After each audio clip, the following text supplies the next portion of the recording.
Good morning, everyone, and welcome to week 3 of Agency Month. My name is Barry, and I'm so excited to be joining you today to moderate today's discussion with our agency experts. Before we get started, I wanted to call your attention to a few housekeeping items to keep in mind for today's session. Just before we get started, we're going to share a quick poll to see what are the top challenges your agencies are trying to solve for your clients. Share your answer here, and I'll talk us through a few housekeeping items. So with GoToWebinar, there's a few logistics to think about.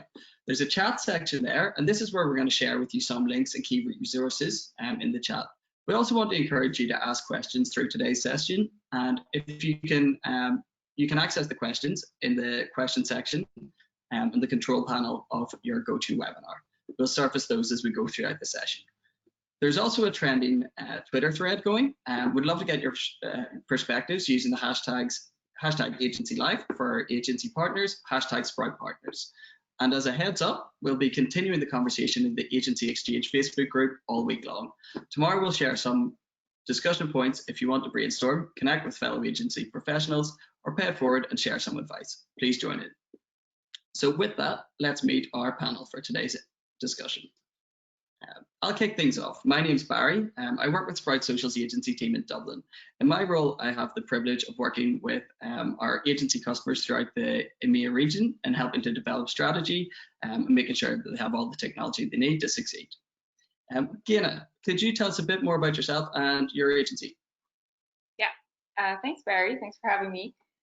So Digital Farm is a creative agency based in Abu Dhabi. And so we specialize in creative, purpose-driven social activations and digital campaigns. And my role is to make sure that all the teams are able to do that with, software like Sprout. So prior to that, so I've been at Digital Farm for almost 4 years. Prior to that, I was working at a TV network for 5 years as a multimedia journalist. So we were using social media for our digital news gathering and reporting efforts. Brilliant, thanks, Gaina. And Hannah, could you please introduce yourself and your agency? Yeah, absolutely. Hi, everyone. So my name's Hannah. I'm an associate director who heads up the social team at MIMO. We are a multi-service marketing agency based in London. So we offer social media, paid and organic, PR, digital marketing, local marketing, anything that you need to get your brand out there. And we specialize in the hospitality sector, so all things restaurants, hotels, bars, pubs, etc. Brilliant, thanks very much for the introductions. As you can see, we've got a powerhouse lineup for you today. Join us today for our social strategy jam session. What we're going to do today is pitch our experts various scenarios, and they'll share how they approach marketing strategy ideation, leverage data to inform marketing strategy, and center social in marketing strategy. After hearing about tactics for centering social in the marketing strategy in week 1, followed by those amazing time-saving tools and tactics last week, this week should really bring it all together and touch a bit on what we've covered so far during Agency Month. Our panelists have tons of great insights, and I'm excited to jump into today's presentation. So the first scenario that we're going to look at today, your agency is looking to increase brand awareness, but has limited time and resources to dedicate to this initiative. What data would you leverage to identify some low-hanging fruit for your agency and how you could optimize your efforts, low effort and high impact? And what data points would you start with to create this strategy? I'll go to Gaina first for this one. Yeah, sure. So, agency life does get busy, and this is something that I really identify with. So what we do at Digital Farm, it's a very human-first approach. So we're very active in the community. We invite all these industry experts. It could be just something that we are passionate about, let's say the environment or mental health, which we recently did. So we invite all these speakers to tell us more about their industries and their challenges. And we use our talents in the creative communications field to sort of cater to that. And we, as a small business, we also find it like our responsibility to help fellow small businesses kind of find their messaging and really explain or try to share what they do to the social audience. So this is something that we're really passionate about. And during the pandemic, we were doing a lot of trainings for them. We offer them free photo shoots and video shoots. And this is how we build our community and our network. It's really through referrals. So I think that's really something that really helped us.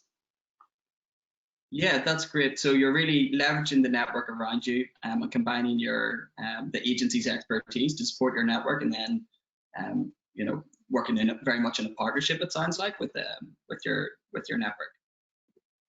Yep, exactly. Thanks. And Hannah, same question to yourself. Yeah, so a lot of what Gaynor has said resonates with us as well. I guess where our agency is quite niche.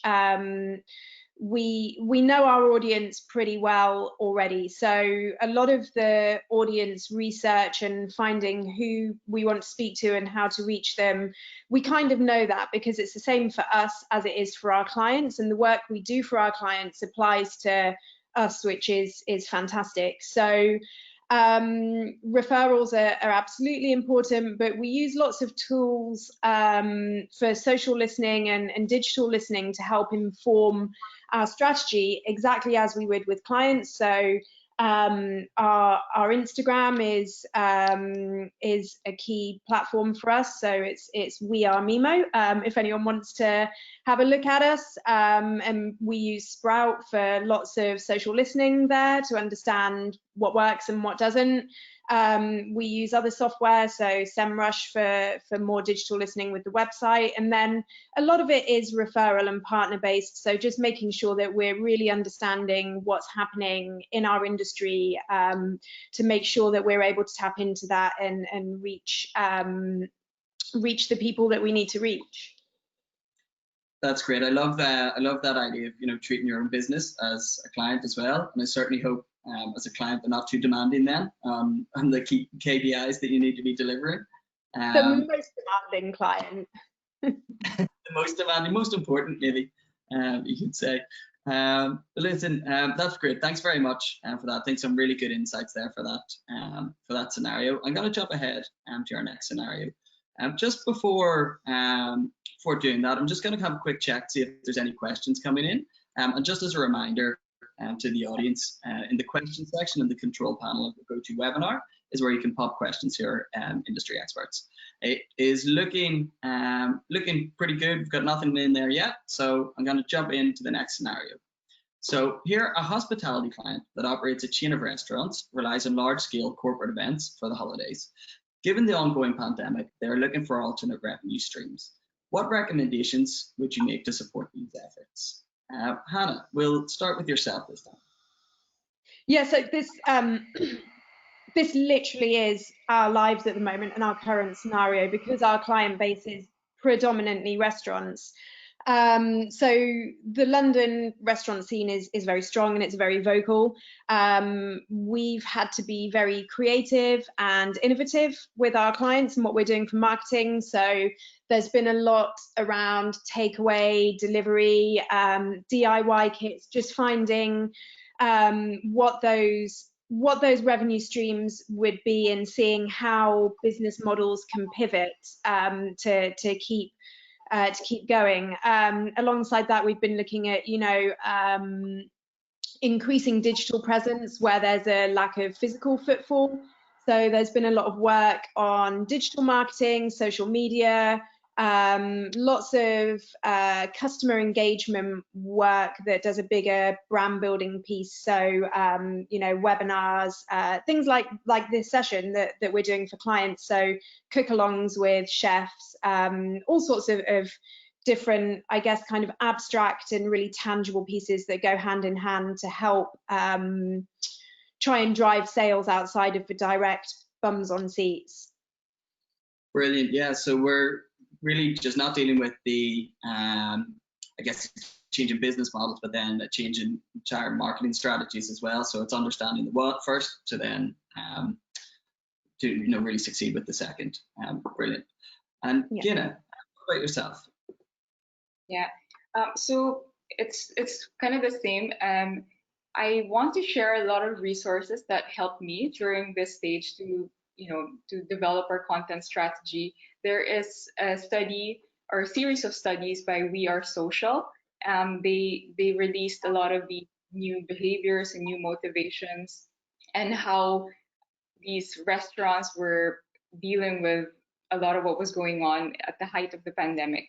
And another one that I really loved was Canvas 8. They have free, pandemic culture research that they published, and it really gave very detailed examples of uh, case studies and what these brands ended up doing. So I think it's good to look at what others are doing and the best practices and what worked for them.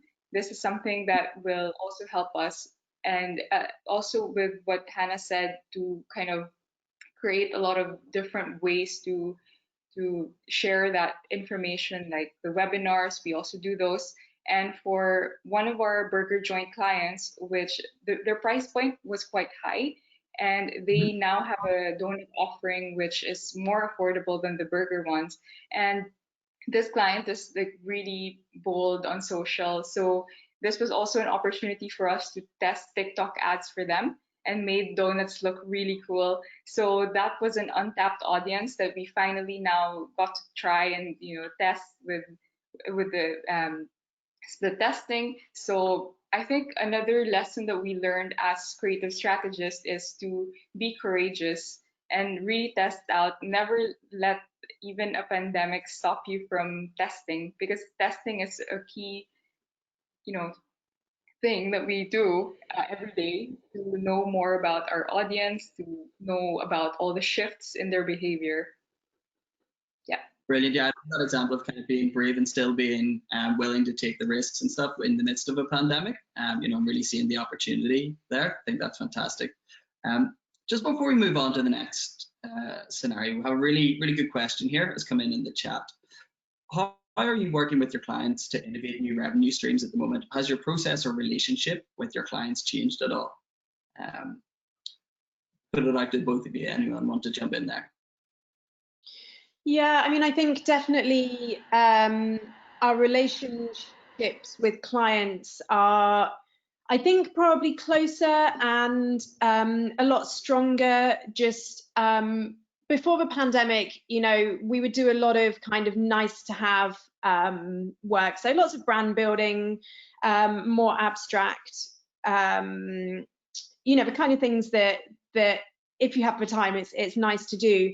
Whereas at the moment, with trading conditions being so challenging, we have to be really, really careful to add value and make sure that we are driving sales for our clients. So there's a much more open and honest dialogue around how they're trading, how we can support them, what's most important to them. So, okay, we can do 10 different things, but what's actually in this moment really, really going to make a big impact for your business? And that's the one thing that we need to focus on. So yeah, I think things have changed. Ultimately, despite it being a horrible time, probably in quite a nice way, to be honest. Mm-hmm. Sorry, go ahead, Fiona. No, I was just agreeing with what Hannah said. It actually really strengthened our relationships with our clients and made us more closer, more honest with each other. And I have clients that call me just to talk about the social dilemma and stuff that they see on Netflix. So it's also conversations that are not necessarily very business focused, but also lighter. And there is that sense of community and how can we go through all of this together. So I think that really helps, the positive attitude and the sense of we're in this together. Great, Jess. So what we're looking at then is kind of a combination of, being able to demonstrate, improve ROI and make sure that we're delivering value for the business in difficult times, but also being there in a more qualitative manner and consulting and developing that relationship. Perfect. Thanks very much for that. Moving on to our next scenario number 3. So an events company typically holds large-scale in-person events and is now needing to adjust to an online-only events model. What data would you look at to inform their marketing strategy? Gina, I know we've been talking before about similar scenario to yourself, so I might ask to start with you now. Yep. So this is exactly what I've been bugging Barry about for the last few months. So we had the Sprout listening tool set up for an event here in Abu Dhabi, the UFC, which is happening on pay-per-view. So we're not allowed to have actual people watching live, but our objective is to still position Abu Dhabi as a world-class destination. And the way that we do that is through the listening tool. We get to know what people's sentiments are in general, which fight they are excited about the most, which fighters are they rooting for, and that really helps us plan the content strategy. And there were also talks about, is the fights, is it really happening? Are they really in Abu Dhabi? So there was that, the whole talk about that. We wanted to kind of prove that, yes, they are actually here. So what we did, we have a team that's there in the safe zone, which what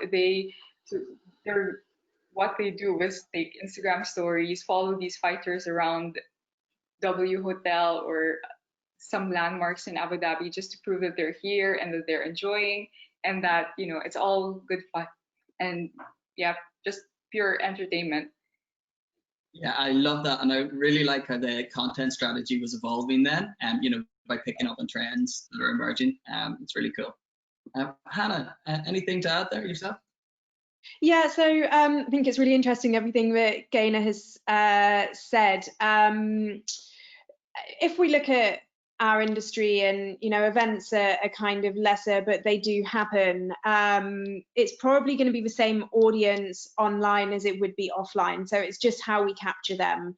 Now, because we manage social already, we already know who a lot of those people are. So we would probably look at some social listening, exactly as Gaynor has said, to just really hone in on who those people are that we want to reach, and then develop a digital plan to be able to just generate some buzz and awareness. So attacking from all angles, really. We could look at email marketing to existing database, some paid social to lookalike audiences. We can feed our database into Facebook, and then some really robust digital marketing, so SEO, making sure that we're just kind of up there and visible.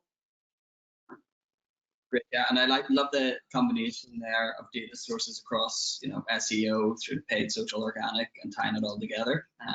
It's really interesting. Brilliant, thanks for that. So moving on, we have our second last scenario today. So a hotel client has seen a significant downturn in bookings. They've approached your agency with a brief to identify an ideal target audience, whether that be local, international, or regional, for upcoming campaigns. What data would you need to make an informed recommendation here? We will start with yourself on this one, Hannah. Yeah, absolutely. So we do represent some clients, and some hotel clients, and as you can imagine, there has been a significant downturn in bookings. London being a very international city.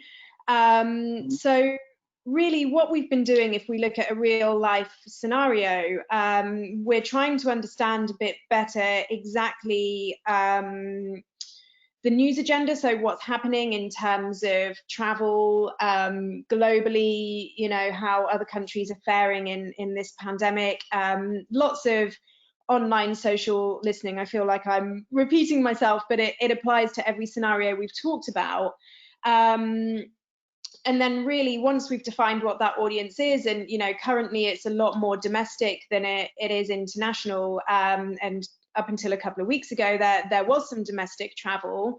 We really have been looking at, again, just how we target those different people through digital platforms. So all marketing platforms, PR, social and digital marketing. And rather than completely reworking the wheel, we've just adapted what we have already. So changing the messaging to be more local rather than global, and just adjusting the audience and our strategy accordingly. Brilliant. Thanks very much. And Gina, anything to add there? Yeah, we did the same. So instead of attracting more of a global audience, we really made staycations look really amazing. And I think what really was the concern of the audience was the safety protocols. Are they in place? So it was important to, for example, create a video or Instagram stories or a series of posts where we tell them, we assure them that it is completely safe to book a hotel room, and to show them the measures that they're taking for them to have a peaceful stay there. So that really was the main kind of shift. But Mhm. also we checked, Trivago and other booking sites. They published a lot of trends. For example, hotel people who are now looking at hotels are also looking at more sustainable options within. So, for example, the items that you use for the shampoo, you just have less plastic or less waste, items like that. So that was what was important to them. So it's important that the hotel knows that to be able to make those adjustments. Yeah, but so you're again leveraging the researching the information that's available to you to kind of pick up on those trends and advise your clients accordingly, so that you can get ahead of them, and kind of be proactive there. Really good question has come in on the chat actually. So, what does listening really mean? Is it about understanding your brand or your industry? Do you find that clients will shell out the costs for a listening tool? Either would anyone like to start with that or jump in and answer that one? Well, I guess I can start because we are using listening for the UFC, and it really helped us a lot. So the question is whether it is valuable. I think it really is, especially if it's not just about the industry. It could be about a topic or a few topics that you want to listen to. It's different from the feed that you have on Sprout Social, which is basically just all the information, or if it's a hashtag, if it's a keyword, it's all the data that's pulled in together. What the listening tool actually does, it tells you sentiment, whether that's positive or negative, and it has all these tactics for you to analyze the data that's coming in. It's not just all that data all in one, and you will have to maybe do it manually, like count how many times this was done. The listening tool actually does that for you. And there's a lot of complexities in setting that up and actually looking at data depending on what you're looking for. And so I think, like, as someone that loves data, looking at trends, and I think it's really, you can just spend all day just looking at, oh, what is this person, what's the history, when did this person start talking about this, and what made this person actually be into this topic. It tells you a lot of the details that wouldn't be available to you otherwise on the feed, on just the feed. Great, and then you're in control of how specific you want to be or how broad you want to look at it, and you can direct it, pick up on insights, whether they be on brands, industries, or even competitors, I'd say. Perfect. Just in the interest of time, I'm going to jump on just to our final scenario today, because it's a really good one. I want to make sure we have enough time to talk through it. So an FMCG, or fast-moving consumer goods company, is struggling with what messaging to use for their holiday campaigns. There's a lot of challenges out there with pandemics, recessions, people shopping online versus high streets. And I was just keen to know how would you recommend they refine their messaging strategy in these difficult times? Hannah, would you like to jump in there?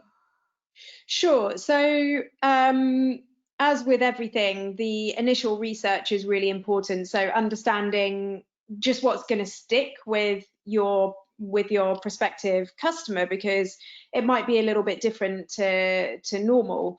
So the upfront research is really important, but I think one of the key things that we do that Gaynor mentioned earlier on in the conversation is split testing. So you have your overarching messaging, you've looked at what your competitors are doing, you've done some social listening to see what your audience is interested in and what's going to stick with them, what's going to resonate.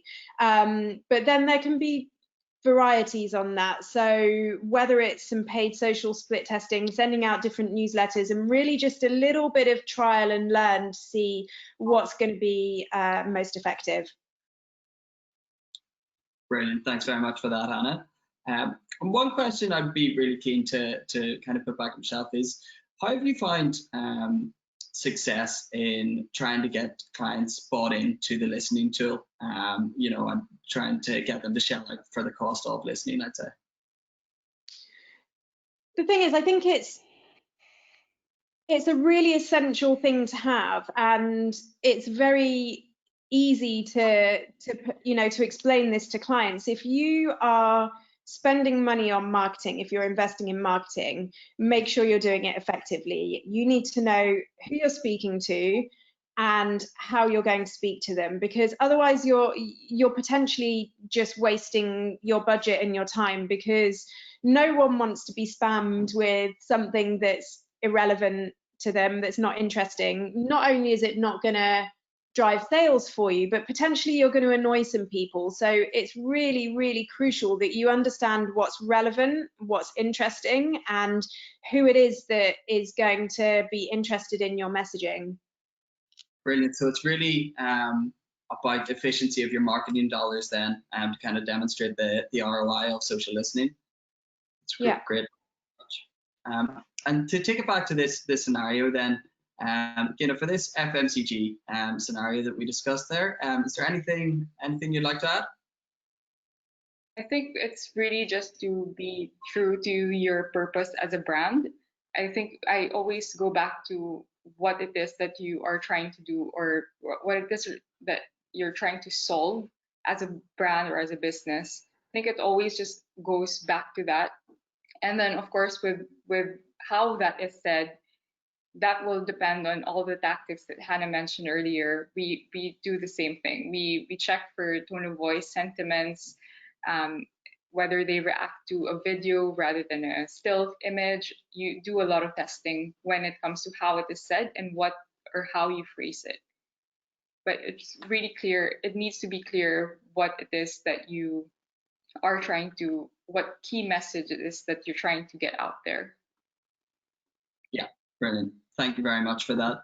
And that brings us to the end of our scenarios today. Some really brilliant insights from both of our experts across the different scenarios. And from my side, it's fantastic to see how adaptable these specialists can be when looking at different client scenarios in different industries.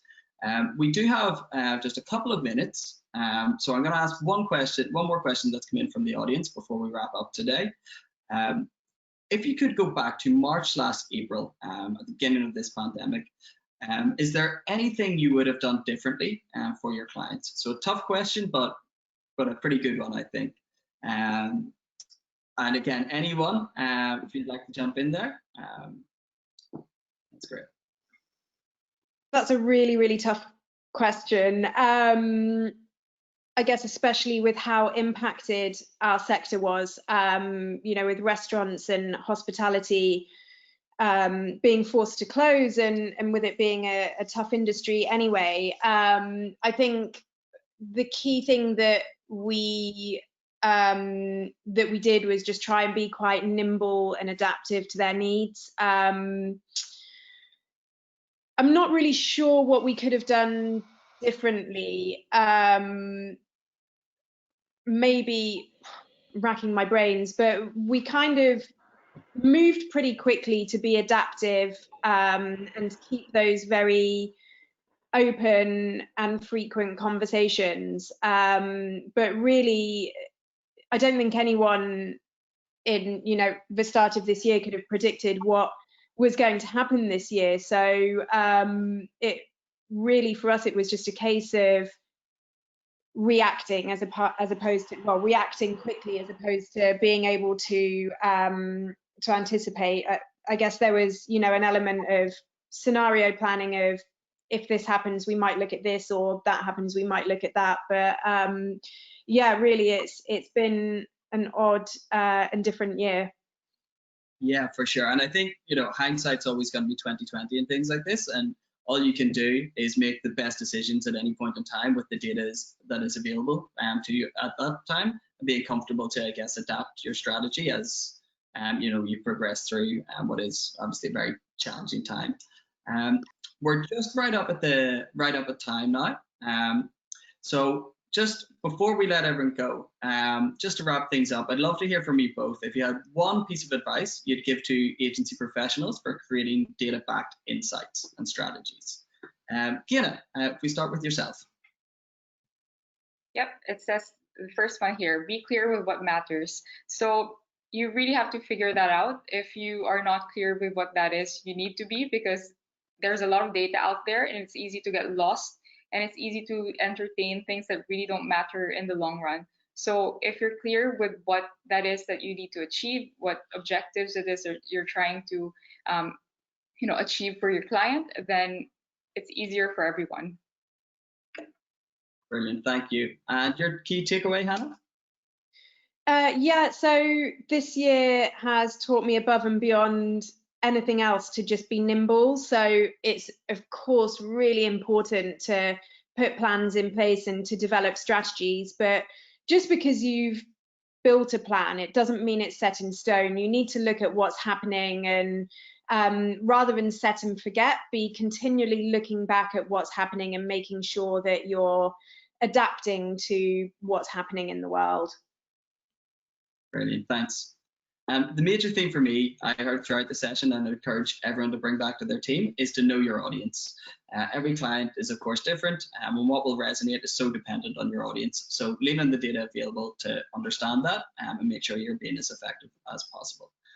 With that, I'm going to wrap up today's presentation. So thank you so much to our speakers and to our audience for joining in and asking some really great questions throughout. We have some bonus resources for agency partners. So if you're not already, we highly encourage you to enjoy our agency partner program. And you can do that by reaching out to partners@sproutsocial.com to learn more. Share feedback or share any questions you'd like for us to tackle in the agency exchange community tomorrow. Thanks again, everyone, and have a great day.